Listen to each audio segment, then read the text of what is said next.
Bonjour, aujourd'hui la représentation graphique, la courbe.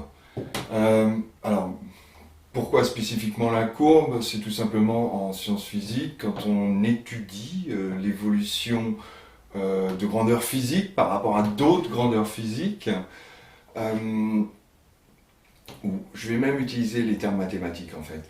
Quand on décide d'observer, tout au moins de regarder l'évolution d'une grandeur physique en fonction d'une autre grandeur physique, et ben on utilise souvent la courbe. Bon,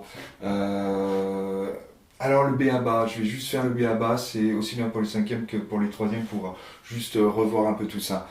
Donc, je vais commencer juste par les points graphiques, ce qui est important au collège pour pas avoir des points en moins. D'accord? Déjà, on va enlever ça. Alors, premier point, vous prenez vos crayons de papier. Pourquoi vos crayons de papier? C'est juste que les mines 0,5, 0,7, plutôt 0,5 que vous allez utiliser avec les critériums, c'est mieux pour tracer tout simplement. Puis si jamais il y a une toute petite erreur, c'est pas la peine comme ça de tout recommencer parce que vous pouvez pas vraiment barrer. Donc c'est mieux le crayon de papier. Au-delà de ça, si véritablement vous êtes allergique au crayon de papier, vous avez intérêt à ne pas faire de rature, et deux, sachez que plus tard, dans le monde réel, encore une fois, quand vous allez travailler, vous avez des tableurs qui existent au niveau des ordinateurs, vous rentrez toutes vos mesures dans l'ordinateur et hop, il vous fait la courbe, et ce ne sera pas de crayon de papier mais de l'encre, d'accord? Ça s'imprimera comme ça. Donc, en cours, par contre, ce que vous allez devoir faire au collège et même au lycée, c'est tracer tout ça au crayon papier. Deuxième chose, le côté graphe et comment visuellement ce que vous devez avoir, et plutôt même mathématiquement. Un graphe, une courbe, ça sera toujours constitué. Alors là, je vous fais un exemple. De ce qu'on fait d'emblée, c'est tracer des axes. Alors là, je les ai fait comme ceci, mais j'aurais pu montrer un peu plus loin là, un petit peu plus loin là. Ces deux axes sont perpendiculaires, c'est-à-dire orthogonaux, c'est-à-dire ils forment un angle droit. Tout le monde prend ce système-là. On pourrait faire des axes penchés, c'est-à-dire avec un angle aigu entre les deux, mais c'est pas pratique. Donc faites comme tout le monde, faites comme ceci, des axes orthogonaux. Ensuite, vous voyez, il y a des flèches. Ça nous permet d'avoir le sens. Le sens, on sait qu'il par là, on va augmenter le paramètre qu'on va mettre ici. Et puis on va augmenter le paramètre par lecture. On va voir que par là-haut, c'est plus. D'accord? Donc ensuite, vous voyez, on va mettre donc une origine, parce que toute chose, il faut mettre une origine pour savoir d'où on part, ou genre de choses. D'accord? Par exemple, si c'est le temps, il va commencer à t égale 0, et puis on déclenche le chronomètre, et puis hop, on laisse passer le temps toutes les secondes, toutes les minutes, toutes les heures, tous les jours par exemple, et on voit bien que le temps il va aller défiler par là-bas. On aurait pu mettre la flèche par là, bien sûr, ça aurait été juste, mais le sens de lecture, en fait, c'est pas celui qui est communément pris dans le monde. Donc, il vaut mieux avoir des axes qui vont partir vers la droite et vers le haut. C'est juste que c'est plus logique pour l'ensemble des gens à peu près. Bon.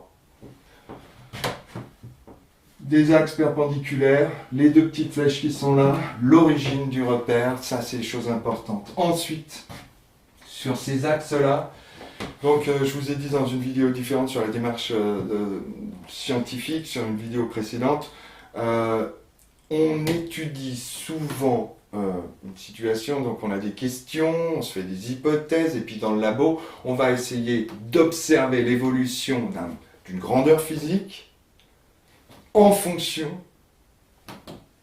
d'une autre grandeur physique. Et là, ça va être aussi, pour s'en souvenir, quelque chose, c'est une lecture, il va falloir le parler.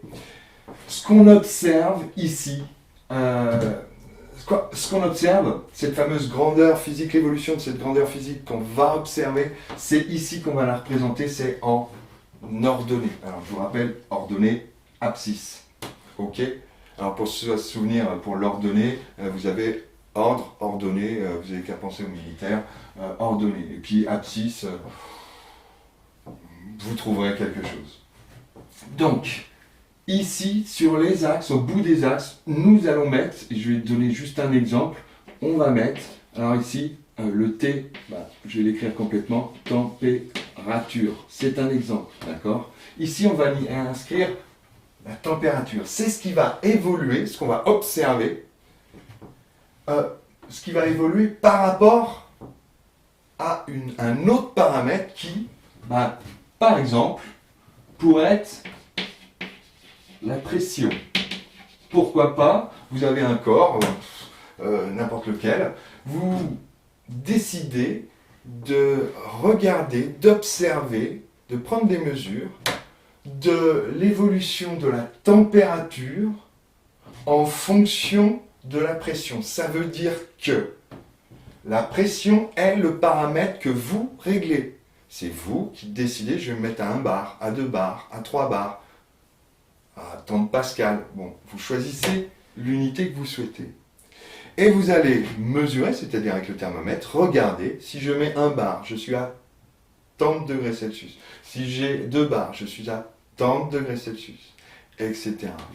En gros, ici, vous avez le paramètre, la grandeur physique réglable, contrôlable.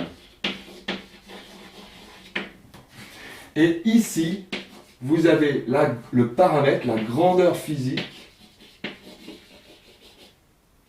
la grandeur physique observable. On observe la température quand on fait varier la pression. En maths, plus tard, ici, vous aurez les ordonnées, vous aurez Y. Et ici, au niveau des abscisses, vous aurez X. Et vous avez cette forme-là, Y égale F de X. Alors, pardon, les troisièmes connaissent. Y égale F de X. Y, la valeur représentée là, est égale à la fonction de X. C'est-à-dire que Y dépend de X. Si je fais varier X, Y va varier suivant ce petit mécanisme mathématique. Y dépend de X. Y est fonction de X. La température va être fonction de la pression. Je règle la pression, je fais varier la pression, cela va me donner une température mesurée, observée, en tout cas mesurée par le thermomètre, vous regardez, vous observez, et ça va vous permettre d'avoir des points. Telle pression coïncide avec telle température, telle pression coïncide à telle température et vous avez un point. D'accord? Je parlerai des tableaux juste après. Chose encore essentielle que vous devez avoir ici. La température, c'est bien beau, mais il y a plusieurs façons de mesurer la température. Tout au moins, il y a plusieurs unités de mesure, pour mesurer la température. L'unité de mesure, nous, c'est le degré Celsius, mais celle que vous allez utiliser en chimie essentiellement, ça va être le degré Kelvin. Alors, il faut préciser ce que vous êtes en train de faire. Donc, vous mettez ici l'unité de mesure. Super important, l'unité de mesure. En maths, il n'y a pas d'unité de mesure. On n'utilise pas les unités de mesure. Mais en physique, si on ne parle pas d'unité de mesure, autant faire des maths en fin de compte. C'est-à-dire travailler juste avec l'outil pour voir comment il marche et c'est bien joli. Mais nous, en physique, on préfère se servir de l'outil, puis mine de rien, l'appliquer et essayer de comprendre des choses de la vie réelle. Les maths, c'est abstrait, la physique, c'est concret. Vous verrez plus tard que si vous n'avez pas les bases en mathématiques, ça va être dur pour vous en physique. Parce que, vous n'arriverez pas à conduire sans regarder votre levier de vitesse. En gros, vous n'arriverez pas à faire du vélo sans regarder vos mains pour garder votre équilibre. Il faut être suffisamment habile habile en mathématiques, habile sur son vélo, habile avec le levier de vitesse pour pouvoir redresser un peu le regard, voir plus loin et pouvoir justement gérer des choses un peu plus intéressantes en fin de compte et avoir une vue plus globale des choses.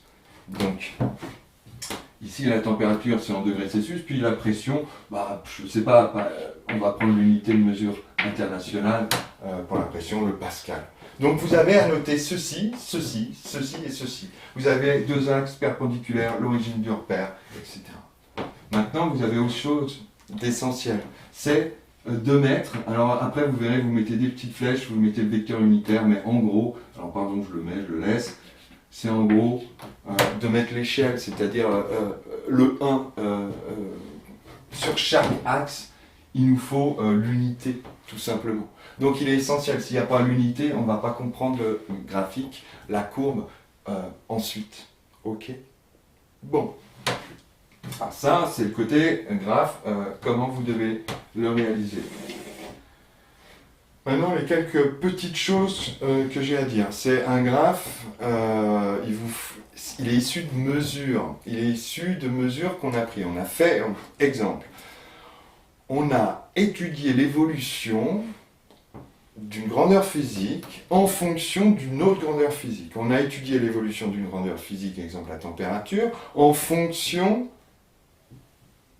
de la pression, d'un autre paramètre, d'une autre grandeur physique. J'ai fait évoluer la pression et j'ai relevé la température. Ok? Tout ceci, à chaque fois que j'ai fait ceci, c'est-à-dire j'ai changé ma pression, bon, hop, 2 pascal ou 2 bars, hop, j'ai regardé ma température. J'ai inscrit ces mesures dans un tableau. J'ai inscrit ces mesures dans un tableau qui ressemble souvent à ça. C'est-à-dire, exemple, donc c'est moi qui fixe la pression. Alors vous noterez que la pression, bon, P, la pression, je vais pareil ici, lui rajouter son unité. Ça va m'éviter de l'écrire tout le long. Et ce que j'observe, ce que je vais mesurer, c'est la température, pareil, je mets l'unité. Et puis, tac, tac, tac, je fais mon tableau, et puis, allez, 1, 2, 3, 4, et puis je vais regarder l'évolution de ma température, je sais pas, 33, 37, 50, 58, etc., etc. Bon, ça, c'est les valeurs que je vais remettre là-dedans, avec les points. Bon. Si j'avais que ça à observer pour l'analyser, c'est super dur, parce qu'en fin de compte, si vous en avez 10 pages, c'est impossible à voir si ça évolue tout le temps de la même manière, si jamais des fois ça s'arrête un petit peu, il y a des paliers dans l'évolution de cette température, c'est très dur. Donc c'est pour ça qu'on a choisi de le représenter sous forme de dessin, entre guillemets, de courbe. C'est beaucoup plus visuel, ça parle à tout le monde, ça parle à pas grand monde. Des gens y arrivent. Mais honnêtement, le but du jeu, c'est de communiquer aux autres vos expériences, vos découvertes. Et donc, faites-le sous forme de courbe. Les courbes, elles sont aussi d'un tableau. Ensuite, vous n'aurez pas à faire ça à la main. Vous prendrez ceci, vous ferez un tableau dans Excel, et hop, de ce tableau, l'ordinateur vous fera une courbe. Ça, il faudra apprendre à le faire. Mais on verra ça plus tard. Pour le moment, vous essayez de le faire à la main, tout simplement pour apprendre justement qu'il faut mettre les axes. Et puis surtout savoir quoi représenter en ordonnée, quoi en abscisse. Ça, c'est la mesure observable, ce qu'on observe. Et ça, c'est le paramètre que nous, on contrôle. D'accord? Bon. Que dire de plus sur la représentation graphique, sur la courbe? Si, une chose encore. Quand vous avez un graphe comme ceci, c'est pas la peine de prendre toute la feuille, non. Essayez d'observer ici votre tableau pour voir les amplitudes. Exemple, là, par exemple, je vais vous mettre 5, 6 comme ceci. Ici, on va mettre 70 et puis on va mettre 92. Bon. Et là, on va mettre 98. Bon. Degrés Celsius, et ici, c'est en pascal. Alors, c'est un peu ridicule ce que je mets, je vais mettre bar, là. Les bars. Hop. 1 bar, 2 bars, 3 bars, etc. Alors, ce que je dis, regardez les amplitudes. C'est-à-dire qu'ici, on va de 1 bon, bah, on augmente tout le temps jusqu'à 6. Ça, c'est la pression. Donc sur cet axe-là, on va aller de 1 à 6. Donc honnêtement, ici, on ne va pas dépasser, il ne faut pas essayer de dépasser 10. Sur ça, si vous allez jusqu'à 100, toute votre courbe va être concentrée sur le début et ce sera illisible. Il faut essayer de faire en sorte que ce soit lisible. Pas immense, pas tout rabougri, mais ça c'est à réfléchir, c'est en faisant que vous verrez. Et puis si on a de 33 à 98, bah, il est peut-être judicieux, de partir de 0 et puis d'aller jusqu'à 100. Puis ensuite vous allez trouver vos subdivisions pour avoir votre fameuse unité et la placer tout simplement au bon endroit, c'est-à-dire choisir l'échelle. Et ce choix d'échelle est fait en regardant le le minimum dans votre ligne et le maximum, en gros. Et de voir tout simplement, d'essayer de construire une échelle qui va de l'un à l'autre ou qui englobe, mais de façon à peu près lisible quand vous aurez à le représenter. Pareil, au niveau ici de la pression, on va de 1 à 6, bon bah pourquoi pas représenter de 1 à 10, comme ça c'est souvent ce qu'on fait, on va de 10 en 10, c'est plus simple, on va jusqu'à 10, c'est plus parlant en fait. Donc voilà les 3 points que je pouvais dire sur la courbe. Ça, c'est pour ne pas perdre surtout des points. Comprenez bien l'histoire de représenter l'évolution d'une grandeur physique, d'un paramètre, en fonction d'un paramètre que vous contrôlez. Ça, vous ne contrôlez pas la température ici, mais vous contrôlez la pression. Voilà, c'est tout ce que j'avais à vous dire. Il faut faire des exemples, essayer de tracer soi-même les courbes, ça viendra au fil du temps. Merci et au boulot.